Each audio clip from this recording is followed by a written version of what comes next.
Hello friends, super magic रसोई में मित्रों हूँ आपનું સ્વાગત કરું છું। આજે હું આપણે પ્લાસ્ટિકના કે કાચના કન્ટેનર હોય બરણી કે કાંઈ પણ, તો એમાંથી આપણે આ સ્ટીકર કઈ રીતે કાઢવાને એનો વિડીયો હું તમારી સાથે શેર કરું છું।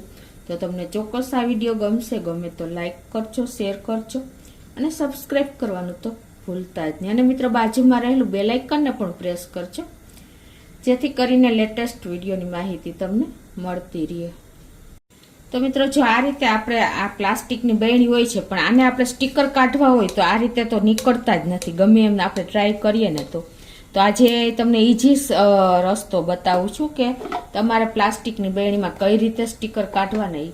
तो एना माटे तमारे शुं करवानुं छे के पाणी गरम कर लेवानुं छे। आ रीते आपणे एने पाणीने गरम कर लेवानुं छे अने पाणी केवुं गरम करवानुं के आपणी आंगળી આવી રીતે રાખીને તો રહી શકે ને એવું પાણી ગરમ કરવાનું છે। પછી એને તમારે આ રીતે એક વાસણમાં લઈ લેવાનું છે। આ આપણે સતત આંગળી રાખી શકીને 2 મિનિટ એવું જ ગરમ પાણી। જો વધારે ગરમ પાણી કરશો ને તો તમારી પ્લાસ્ટિકની બરણી ચીમડાઈ જશે, એટલે કે પ્લાસ્ટિક ઓગળી જશે। તો આ રીતે જો આપણે 1 મિનિટ રાખી શકીને એવી જ ગરમ કરવાની છે। હવે આપણે જે આ સ્ટીકર છે ને એ બધા આપણે આ પાણીમાં બરણી પ્લાસ્ટિકની આવી રીતે ડૂબે ને એ રીતે રાખવાની છે, ખાસ નોટ કરજો। जो न डूबे तो वधारे तमारे पाणी नाखी देवानुं, पाणी ओछुं लागे ने तो पाणी नाखी देवानुं, बाकी डूबी आ रीते राखवानी छे। तो आ रीते आपणे 15 થી 20 मिनिट पाणीमां डूबे ने ए रीते ज आ बरणी राखी देवानी छे। એટલે આપણે આગળ હું તમને બતાવું। એ જ રીતે આપણે કાચના કન્ટેનર હોય તો એમાંથી પણ જો આ સ્ટીકર તો આપણે નીકળતા જ નથી, આપણે ગમે એમ કરીને તોય, અને આપણે પેલા રૂછેથી કાઢીને તો રૂછું પણ આપણું બગડી જાય છે। એટલે આને પણ કઈ રીતે કાચના કન્ટેનરમાંથી કાઢવાને એ પણ હું તમને બતાવી દઉં। તો એના માટે શું કરવાનું છે તમારે કે એક પેનમાં આપણે આ રીતે ગેસ ઓન કરી અને આપણે ગરમ પાણી મૂકવાનું છે। આ રીતે ગરમ પાણી થઈ જાય ને પછી આપણે એની ઉપર આ રીતે કાણાવાળું વાસણ મૂકી દેવાનું છે। તમારી પાસે સ્ટીમર હોય તો પણ ચાલે, અને આવી રીતે વાસણ પણ તમે સેટ કરી શકો છો। જારી ગોઠવી દીધી અને જો સ્ટીમ આવે છે એ સ્ટીમ ઉપર આપણે આ રીતે કાચનું વાસણ જ્યાં સ્ટીકર હોય ને એ રીતે આ રીતે મૂકી દેવાના છે। અને ખાસ કેર શું કરવાની છે કે આપણે જાજી વાર નથી, 20 થી 30 સેકન્ડ જ આ રીતે રાખવાના છે। અને પછી એને આપણે આ રીતે ફેરવતા રહેવાના છે। વધારે ગરમ થઈ જશે તો તમારી બરણી તૂટી જશે।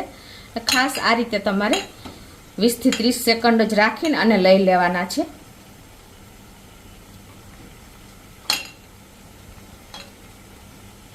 તો આ રીતે જો આપણે 20 થી 30 સેકન્ડ થઈ ગઈ છે અને હવે તમને બતાવી પણ દઉં। તો હવે તમારે શું કરવાનું છે કે આ રીતે જો આપણે સ્ટીકર ગરમ થઈ ગયું છે, 80 મિનિટે તમારે આ રીતે એને ખેંચી લેવાનું છે। જો નીકળે છે ને મિત્રો, અને તમને એ રીતે ન ફાવે તો તમે કપડું પણ કોટનનું કે લઈ શકો છો, સાવ ઇઝીલી તમારે ખુલતું જશે। જો છે ને, એને ચપ્પુ ફાવે તો ચપ્પુ પણ તમે લઈ શકો છો, ઇઝીલી તમારે રિમૂવ થઈ જશે। જો સ્ટીકર છે ને મિત્રો, જો તમારે કેર શું કરવાની છે કે બરણીને વધારે ગરમ નથી કરવાની। એ જ રીતે આપણે આ બરણી પણ ગરમ કરી છે 30 સેકન્ડ। તો એને પણ તમારે આ રીતે એને સ્ટીકરને જ કાઢી લેવાનું છે। જો ઇઝીલી તમારું સ્ટીકર રિમૂવ થઈ જશે।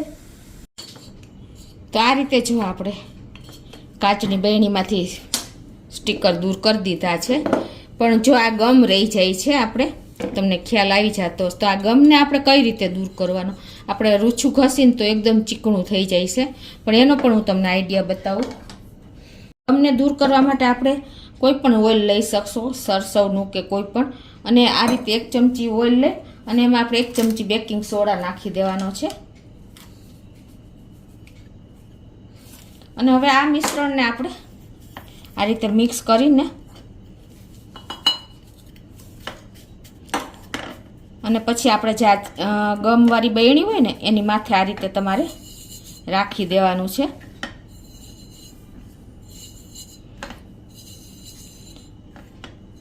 5 થી 7 મિનિટ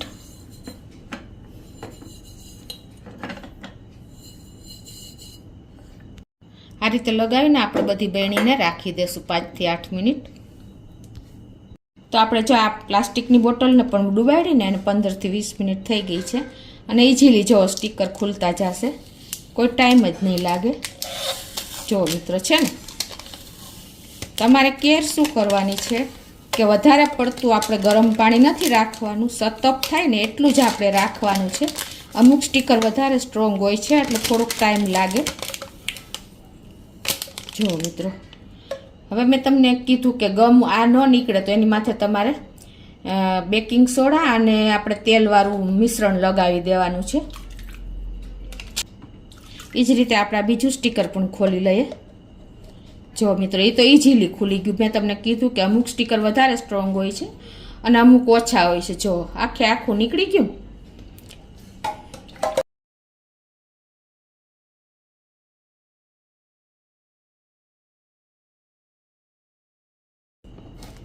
જો મિત્રો, એટલે આ તમે આઈડિયા મારશો ને તો તમારા પ્લાસ્ટિકના કન્ટેનર પણ રીયુઝ થઈ શકશે.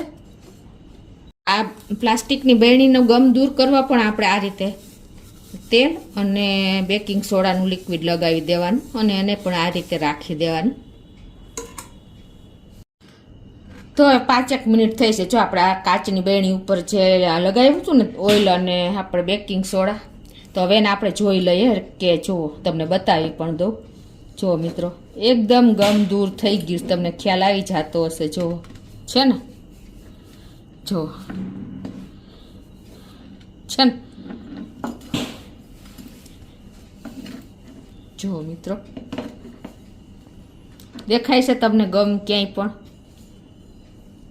આટલું એકદમ ઇઝીલી તમે ઓઇલ અને બેકિંગ સોડા તમારું ગમ રહી ગયું હોય ને એને પણ દૂર કરવામાં કામ કરે છે.